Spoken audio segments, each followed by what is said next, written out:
রাজশাহী বিভাগের সকল নাগরিককে এবং সকল বাঙালি আমরা যারা আছি সবাইকে নববর্ষের শুভেচ্ছা। আমাদের পুরাতন ভুলভ্রান্তি, পুরাতন সকল কিছু আমরা ফেলে নতুন বছরের যাত্রা শুরু করেছি। আমাদের নতুন উদ্যমে আমরা নতুন দেশ গঠনে আমরা আত্মনিয়োগ করব।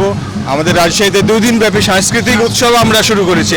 যে হারিয়ে যাওয়া আমাদের আলকাপ গান, গম্ভীরে গান কিন্তু আমরা 2 দিন ব্যাপী এখানে করব। সবাইকে আমন্ত্রণ। প্রত্যাশার সমস্ত আমরা হিংসা বিদ্বেষ গ্লানি হটিয়ে বাংলাদেশের নতুন পদযাত্রা মাননীয় প্রধানমন্ত্রীর যে উদ্যোগগুলো রয়েছে আমরা সকল বাঙালি একসাথে হয়ে কাঁধে কাঁধ মিলে কাজ করব।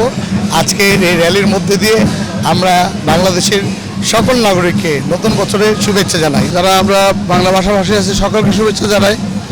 আমরা একটা নিরাপদ বিধিহীন সমাজের জন্য সবাই একযোগে কাজ করব। পুরানোর আমাদের ভুল ত্রুটিগুলো আমরা সবাই ভুলে যাব। আজকে আবার নতুন করে শুরু করব।